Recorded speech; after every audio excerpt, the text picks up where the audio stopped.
জন্মদিনের দিন সকালবেলা রায়তা আর আচারের সাথে খেলাম গোলা রুটি। আর এই নাইটিটা দেখছো, এটা আমি নিজেকে নিজে গিফট করেছি জন্মদিনের দিন পরবো বলে।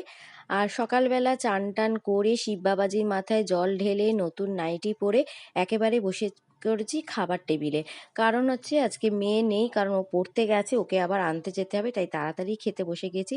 আর মাও 5 রকমের ভাজা দিয়ে, আর এদিকে ফলি মাছ ছিল, আর ছিল চিংড়ি মাছের মালাইকারি, টক ডাল আর মিষ্টি দিয়ে আমাকে খেতে দিল। তো যাই হোক, একা একা বসেই খেলাম, কিছু করার তো নেই, মেয়েও নেই, বাপ্পাও নেই, দোকানে চলে গেছিলো।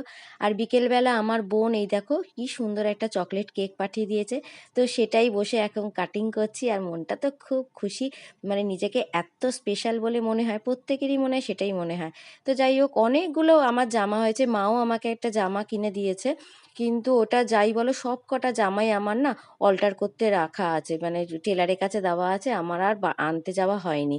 তো যাই হোক, বিকেলবেলা মানে বিকেলবেলা বলবো না, সন্ধেবেলা আমরা চলে গেছিলাম কারিমসে ডিনার করতে। তো সেখানে একটুখানি বেশ ভালোই লাগলো সারাটা দিন।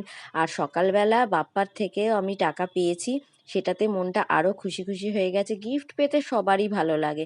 তো বাপ্পা টাকাই দিয়ে দিয়েছিল, কারণ নিজের পছন্দ মতো কিছু কিনে নিতে পারবো। আর খাবার মধ্যে খেয়েছিলাম বিরিয়ানি, আমি আর বাপ্পা নিয়েছিলাম বিরিয়ানি। আর মেয়ে নিয়েছিল বাটার নান আর চিকেন বাটার মশালা। আর কোল্ড ড্রিঙ্কস ছিল। আর নিয়েছিলাম মনে হয় সিমুই বা ফিরনি জাতীয় কিছু একটা নিয়েছিলাম, সেটা আমার ঠিক মনে পড়ছে না। তো চলো, আশা করবো এই ভিডিওটা তোমাদের ভালো লাগলো। তাহলে দেখা হচ্ছে আবার নেক্সট ভিডিওয়।